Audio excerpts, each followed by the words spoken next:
Well, it is exactly 9 p.m. on this 28th day of February 2024. Many thanks for making time to be with us. This is The Insight here on Lookuptv on a day that former Prime Minister Raila has, of course, assured Kenyans of his availability, rather, as, of course, he guns for the top seat in the African Union Commission. Just a couple of days after having a meeting, rather holding a meeting with President William RUTO and his Ugandan counterpart Yoweri Kaguta Museveni. Now that, among many other stories we've prepared for you tonight. First of all, let's have a look at what's making headlines.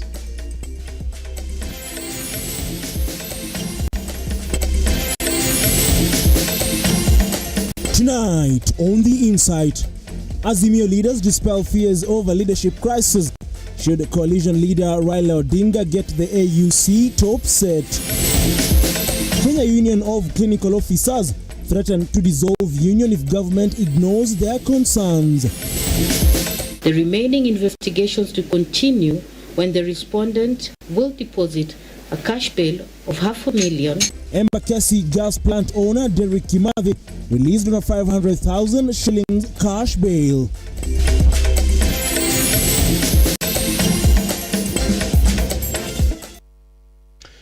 Welcome to the program. I am Ian Keitani and our sign language interpreter is Felista Adindo. Remember, you can watch this bulletin live on our Facebook and YouTube pages, rather, at Lookuptv. Let's kickstart our bulletin now, and Azimio leaders are led by Raila Odinga and Kalonzo Musyoka have dispelled rumors that there will be a leadership crisis should the coalition leader Raila Odinga get the AUC chairmanship. They rather called on Kenyans to stop speculations and focus on the bigger picture.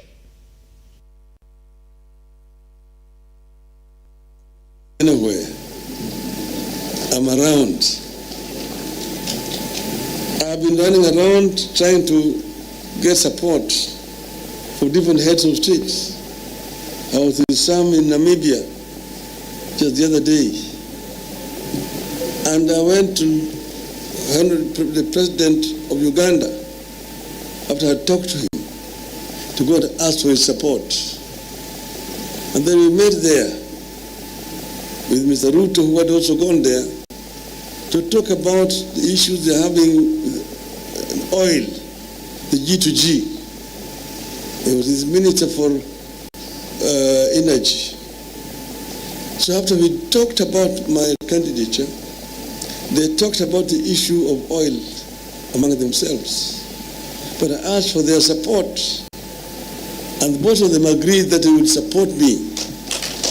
Baba, mnajua sisi ni Azimio, serikali ile tuko nayo ni Azimio, sisi tuko nyuma yenu na tutasonga na nyinyi, mkiwa na Kalonzo, mkituambia right, left, south, mahali tunataka, we are ready. Na wakati inafika, the eagle flies away and leaves the eaglets to practice on how to fly. Baba, go to AU as your eaglets, na mimi nikiwa mbele taonyeshana wengine vile tuna fly. There's no vacuum. You will not leave a vacuum. And we want to ask Kenyans to relax about this matter. I'm calling you to relax about it. Stop speculation, and some of it are necessary. You know, they have said sibling rivalry can actually kill. We have seen conversation, very unhealthy conversation in our local media.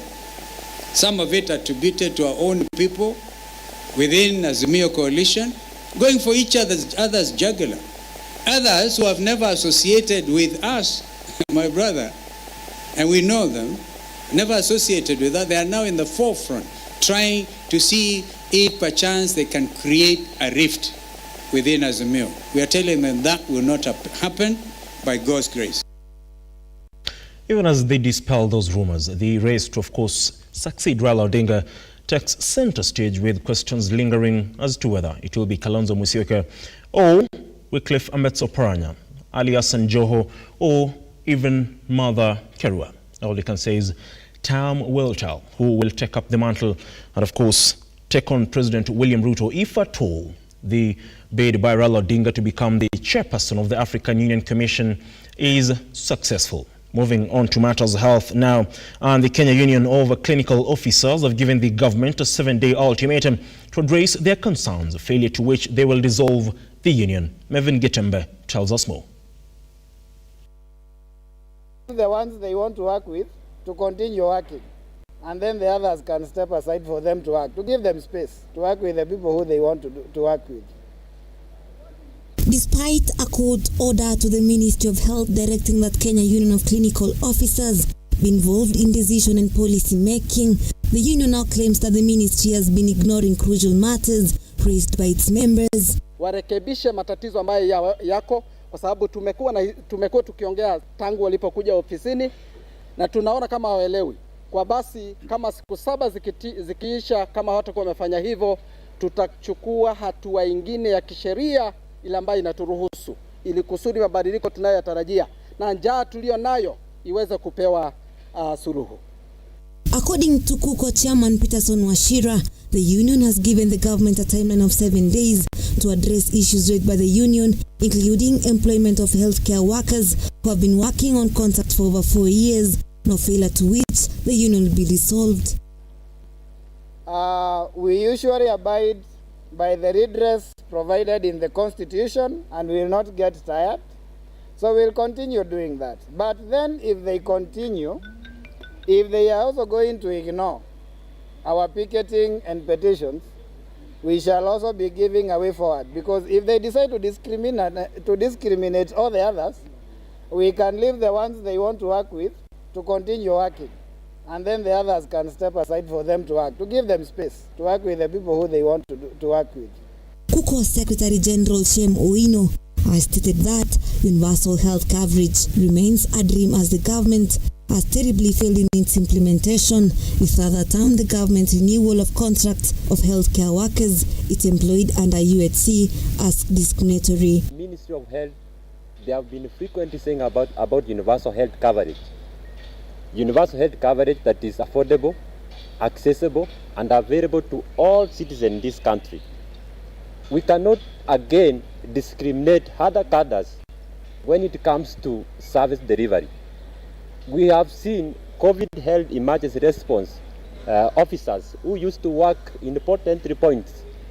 They have not been confirmed. Mevin Gitembe, Lookuptv. Solidarity forever, for the union makes us strong. Now, Embakasi gas plant owner Derek Kimathi has been released on a 500,000 shillings cash bail, despite the prosecution's application for an extension of the detention period by 14 days. John Matava with the details. Senior Principal Magistrate Dolphina Lego released Derek Kimathi, the proprietor of the Maxis Energy Nairobi Limited, on a cash bail of 500,000 shillings and an alternative bond of 2 million shillings. 1. The suspect to deposit his passport in this court. 2. The remaining investigations to continue when the respondent will deposit a cash bail of 500,000 with 3 contact persons or a bond of 2 million with 2 sureties of similar amount. The DCI and the Office of Director Public Prosecutions ODPP wanted Kimathi detained for additional 14 days to allow investigators to complete the ongoing investigations. We are yet to obtain clearance to visit Tanzania and also now to Uganda for the two, so that we establish the 2 sources of the purported gas of the 2 trucks. The suspect opposed the application through his lawyer Kiradhi Wadungi, who said the DCI interviewed more than 300 witnesses and did not report to the court that Kimathi made any attempts to interfere with any of the witnesses, and there was no justifications for his further detention. You depend that you are investigating matters touching on negligent act. Is it your proposition that those matters you are investigating, you can only do it if he is in custody? No, Your Honor. Thank you so much. Kimathi will be held at the Capitol Hill police station until he complies with the bail and bond terms set by the court. John Matava, Lookuptv. Into matters of finances now, the 2024-2025 budget deliberations continue to raise questions with a concern over costs. The National Assembly Budget and Appropriations Committee today interviewed different departments, or rather in regards to budgetary allocations, as Stanley Ligaria now reports. Bills for the supply of other materials that we source outside the country, being the reason why we cannot be able to produce passports. So, when should we expect passports?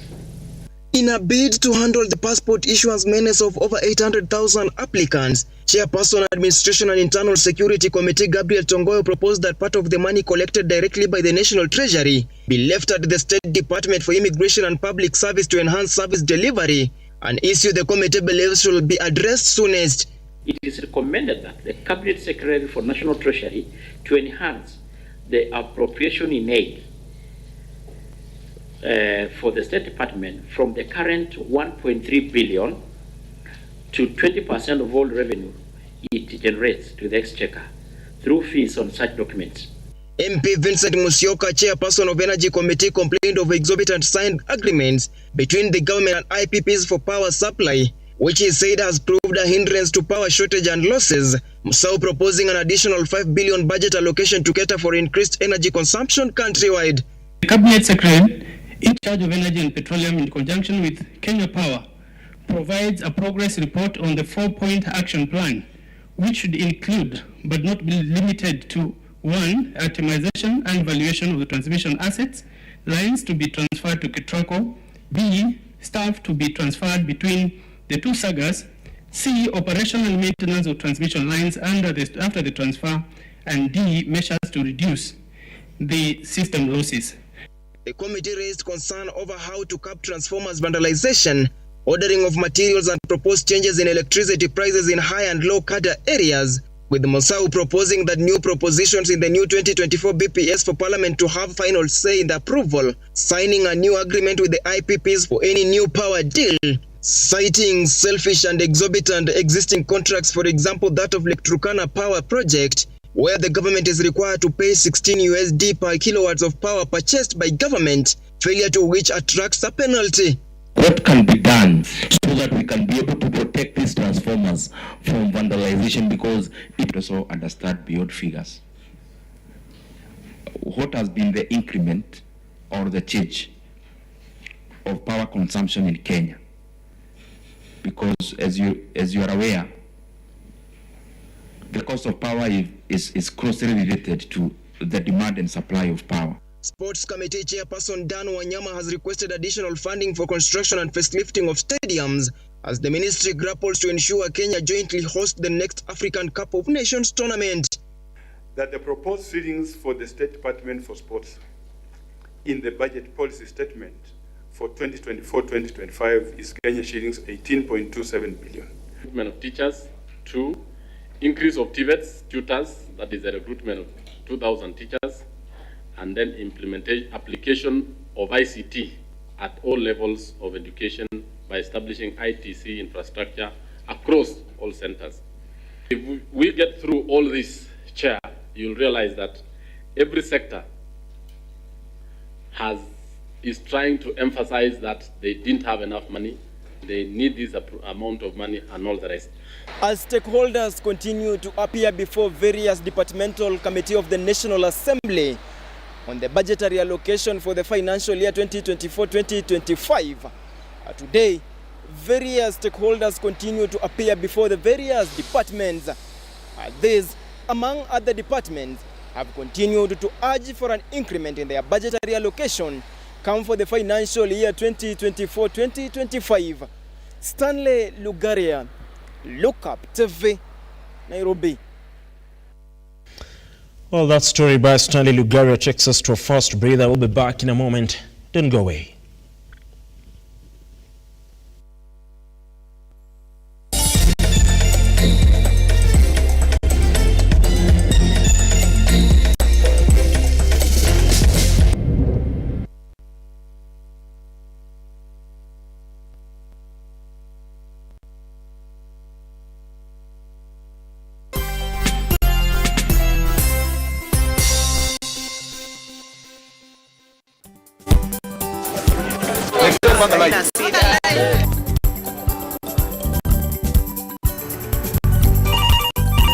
Tere, mambo ni mawili, kufikisha, kumwaga na kurudi. Kulala ni mwaka mpya.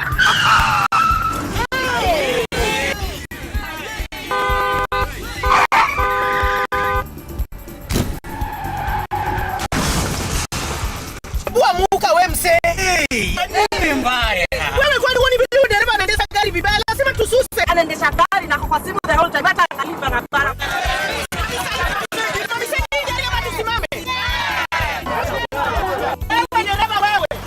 Iliyopita peke yake watu zaidi ya 3,000 walipoteza maisha yao barabarani kwa sababu ya tabia kama hizo. Hautatuangamiza tukiona. Naomba msamaha, nitampeleka vizuri. Si wameomba msamaha. Sasa twende tusafiri kwa mwendo wa aste. Dere Smart hufikisha abiria salama. Ujumbe huu umeletwa kwako na NTSA kwa ushirikiano na European Union.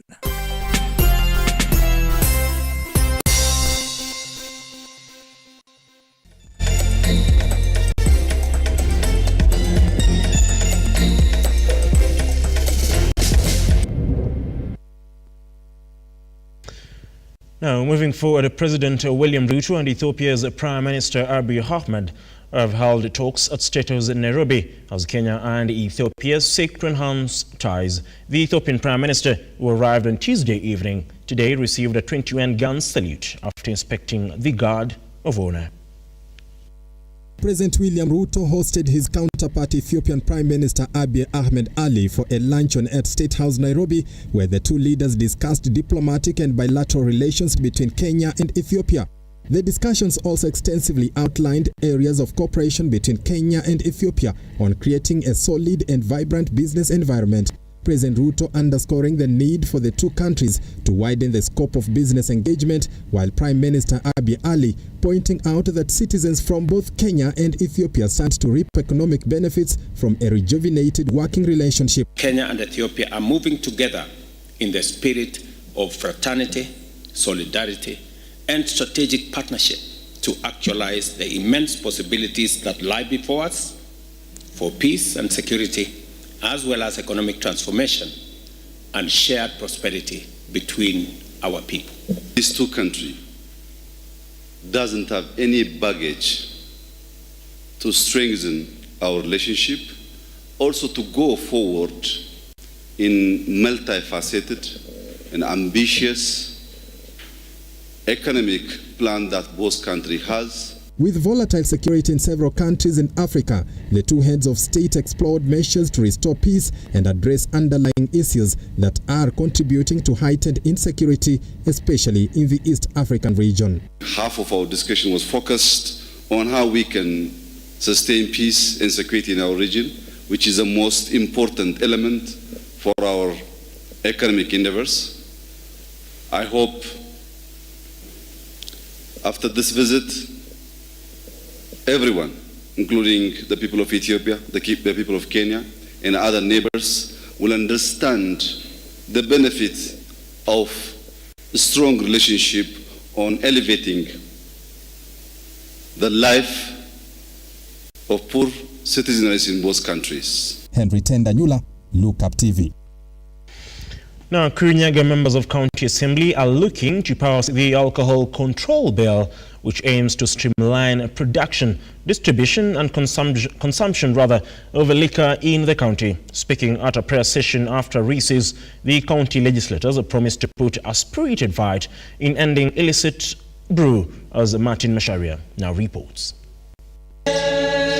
Kirinyaga County Assembly reconvened its session with a solemn prayer, signaling a renewed commitment among members of County Assembly to address pressing issues affecting the region. The MCAs met in Kerugoya town, where Deputy Speaker Jinar Hujamumo highlighted their dedication to enacting crucial legislation aimed at enhancing the well-being of Kirinyaga residents.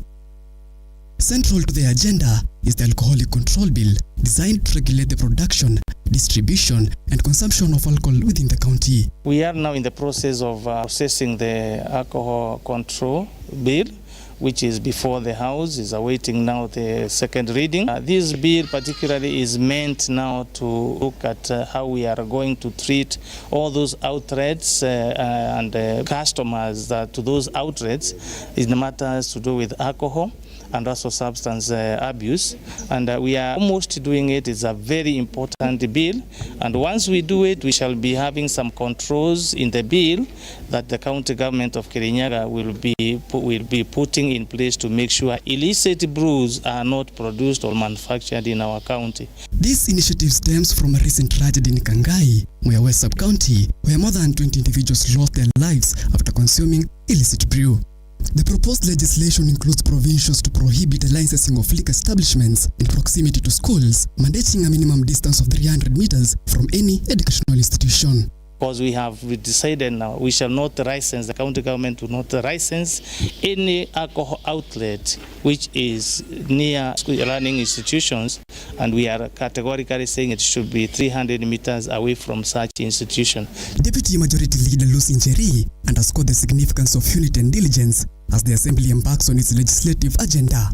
She expressed determination to fulfill campaign promises and enact laws that will positively impact the lives of Kirinyaga residents. We are having a bill of the alcoholism, and we are praying that God is going to give us wisdom so that we can come up with a bill that is going to be of the benefit of the people of this county assembly. Martin Masharia, Lookuptv.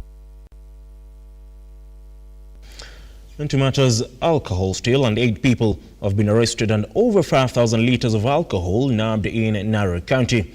As Faith Charles now reports, 23 bars within the region operating without valid licenses have also been closed down.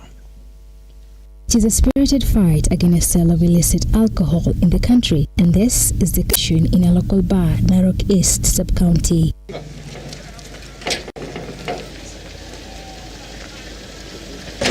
Led by Narok County Commissioner Ruben Lotiatia on inspection against illegal alcohol a few weeks after the national government declared war against illegal alcohol in the country, stated that 8 people have already been arrested with more than 5,000 liters of illegal liquor, while they seized a Probox car that had a 2-bores AK-47 gun. The car is currently in Goris police station. Na tangu subuhi tumeweza kufunga mabaa 23 na tukaweza kunasa wanywaji ama wenye waraibu wenye wanatumia hiyo pombe watu 8, na hivi sasa vile tunaongea wameletwa police station hapa.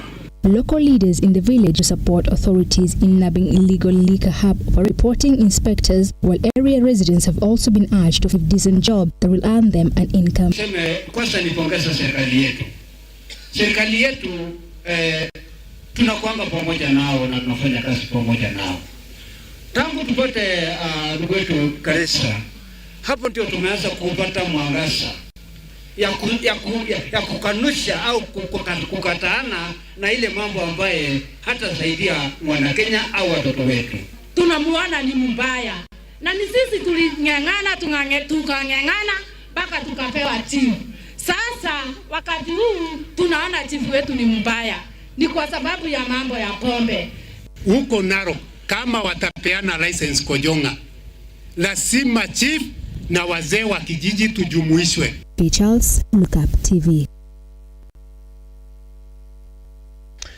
To matters education now, and Education Cabinet Secretary Ezekiel Machegi now says investigations are ongoing regarding the recent deaths of 2 students, Visa Oshwal and Maadili Skill. According to Machegi, who appeared before the National Assembly today evening, authorities are expected to conclude investigations this week, and those found culpable will face the full force of the law. In the case of Visa Oshwal Academy, we have established that a grade 2 runner by the name Irias Abdulkarim drowned and died in a swimming pool in the school on the 20th February 2024. We have also established that there were lapses in the management of the swimming pool because it was unsecured. The runner accessed the pool without the knowledge of the pool attendant. We also established that no teacher had been assigned to be in charge of the swimming pool and that the runners were left on their own, which indeed is a contravention of the ministry's guidelines. We had concluding investigations because I did send a group of officers, plus the Kenya police. They are also on it. And once we establish culpability of the head teacher or any such individual at the overall supervisor of the school, of course the head teacher, and the swimming pool attendant or another such person for possible negligence, then we will be able to initiate a disciplinary action and harm waiting for the outcome of the investigations. Honorable Speaker, and I know by the end of this week, as I directed, I will be getting the report, and on the basis of the report, I will then be able to initiate the necessary action.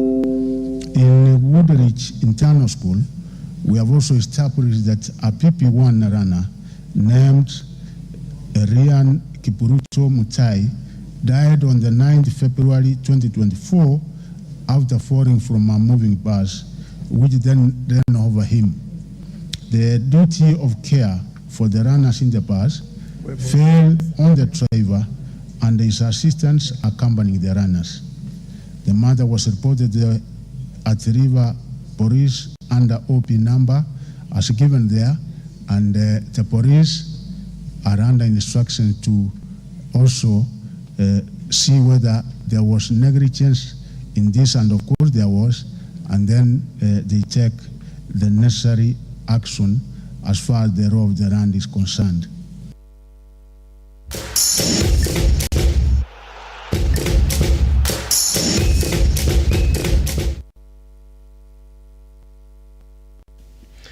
To some sporting action now, and the Kenya Rugby Sevens national team Shujaa will be short of services of 5 players for the Dubai Challenger Series, will be engaged in other commitments. On the other side, the ladies team Lionesses will receive a boost from Japan-based Janet Okello, who returns to the team.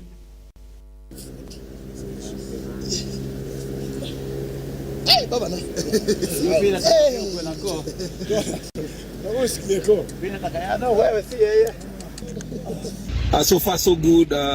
Boys are working hard. We're trying to improve every day, as far as our systems go, our attack and defense frameworks. So far so good. Just happy with the progress. It's a bit tricky. We know Tonga. We play Tonga. Tonga is a physical side. We play Portugal. We've never played them before, and also we have Georgia, which is a tricky side. For us, we still stick to our principles. Try and top the pool again. Try and get to the semi, and once you get to the semi, see if we can go all the way and operate the tournament. So the second leg, one more leg, then we go to the playoff competition. For us, again, like I said before, we just need to make sure that we are consistent. I think this is the most important tournament out of the 3. We've kept Dubai aside, forget about that. We're just focusing on the next one, and we just want to stay consistent or see if we can better our performances from. Most definitely, the objective is to go back to HSBC. Those are confident. It's not easy, but we are up to the task, and we are taking. To the international footballing scene now, and the FA Cup continues to excite fans with the thrilling matches lined up for today. Chelsea will face Leeds United at their home ground Stamford Bridge at 10:30. Nottingham Forest will take on the great Manchester United at 11:15. At the same time, Wolverhampton Wanderers will play against Brighton, while last weekend's Carabao Cup champions will play against Southampton.